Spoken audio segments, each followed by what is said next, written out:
வணக்கம். தமிழ் ஃபுட் கார்னர்ல இன்னைக்கு பீட்ரூட் ரவா லட்டு பண்ண போறோம். இந்த லட்டு நல்லா கலர்ஃபுல்லா சாஃப்டா சாப்பிட்றதுக்கு ரொம்ப ரொம்ப டேஸ்டா இருக்கும். கலர்ஃபுல்லா இருக்கிறதுனால மெயினா குழந்தைங்க விரும்பி சாப்பிடுவாங்க. ரொம்ப ஈஸியா பண்ணக்கூடிய லட்டு இது. இது வரைக்கும் தமிழ் ஃபுட் கார்னர் சேனலை சப்ஸ்கிரைப் பண்ணாதவங்க சப்ஸ்கிரைப் பண்ணிக்கங்க. வாங்க இப்போ எப்படி பண்றதுன்னு பார்க்கலாம். இந்த லட்டு பண்றதுக்கு 2 கப் ரவை எடுத்து வச்சிருக்கேன். ரவை எடுத்த கப்ல 1 கப் அளவு சுகர். இதை மிக்ஸி ஜார்ல சேர்த்து பவுடர் பண்ணிக்கலாம். பவுடர் பண்ண சர்க்கரைய வேறொரு பவுலுக்கு மாத்திட்டு ரவை எடுத்த கப்லயே 1.5 கப் அளவுக்கு கட் பண்ண பீட்ரூட்டை மிக்ஸி ஜார்ல சேர்த்துட்டு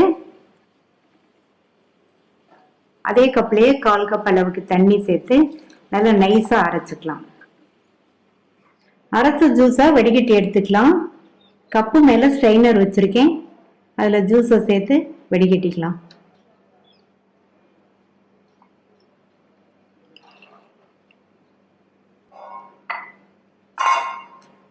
ரவை எடுத்த கப்லயே 1 கப் அளவுக்கு கிளியரான பீட்ரூட் ஜூஸ் கிடைச்சிருக்கு. இது இருக்கட்டும். இது எல்லாம் ரெடி பண்ணிட்டோம்னா நம்ம லட்டை ரொம்ப ஈஸியா வேகமா செஞ்சு முடிச்சிடலாம். ரவை எடுத்த கப்ல 1/4 கப் அளவு உருக்குன நெய்யை இந்த பேன்ல சேர்க்கிறேன். ரவை எடுத்த கப்லயே நீங்க சர்க்கரை, பீட்ரூட் ஜூஸ், நெய் எல்லாத்தையுமே அளந்துக்கோங்க. நெய் லைட்டா சூடாக ஆரம்பிச்சதும் இதுல 15 இருந்து 20 முந்திரியை சேர்த்து ஒரு 2 நிமிஷத்துக்கு வறுத்துக்கங்க. முந்திரியோட கலர் மாறாத அளவுக்கு வறுத்துக்கங்க போதும்.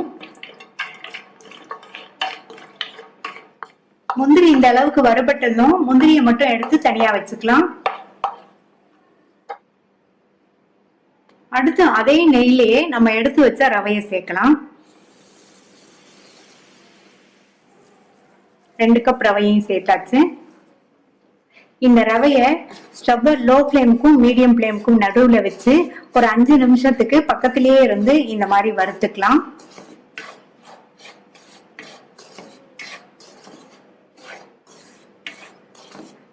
லோ ஃப்ளேமுக்கும் மீடியம் ஃப்ளேமுக்கும் நடுவுல வச்சு இந்த மாதிரி பக்கத்திலேயே இருந்து வறுத்தாதான் நமக்கு ரவை கருகிராம நல்லா ஒண்ணு போல வறுபடும். 5 நிமிஷமா வறுத்து ரவை நெய்யிலேயே வறுபட்டு நல்ல ஒரு வாசனை வந்துட்டு இருக்கு. இதுல நம்ம எடுத்து வச்ச பீட்ரூட் ஜூஸை சேர்த்துக்கலாம்.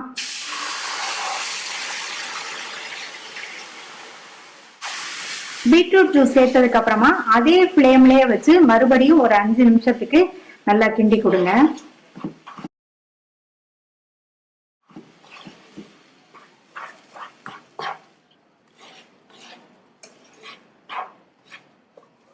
பீட்ரூட் ஜூஸ் சேர்த்து 5 நிமிஷமா வறுத்து ரவையும் சாஃப்ட் ஆகி வந்துருச்சு. பீட்ரூட் ஜூஸ்ல உள்ள பச்சை வாசனையும் போயிடுச்சு. இத வேறொரு பவுலுக்கு மாத்திட்டு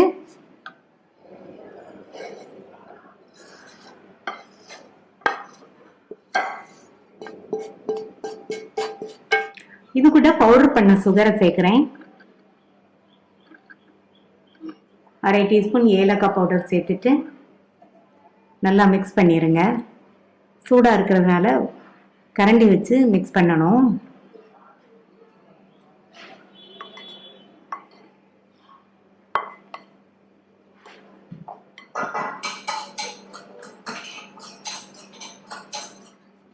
இந்த மாதிரி நல்லா மிக்ஸ் பண்ணிட்டு இதுல வறுத்த முந்திரியை சேர்க்கிறேன். கையை வச்சு நல்லா கலந்துருங்க. நல்லா கலந்துட்டு லட்டு பிடிச்சிடலாம். உங்களுக்கு எந்த சைஸ்க்கு வேணுமோ அந்த சைஸ்க்கு எடுத்து பிடிச்சுக்கோங்க. நான் இந்த அளவு எடுத்திருக்கேன்.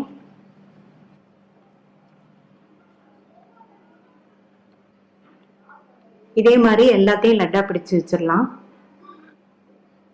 சூப்பரா ஹெல்தியான டேஸ்டான பீட்ரூட் ரவா லட்டு ரெடி ஆயிடுச்சு. ட்ரை பண்ணி பார்த்துட்டு உங்க கமெண்ட்ஸை சொல்லுங்க. தேங்க்யூ.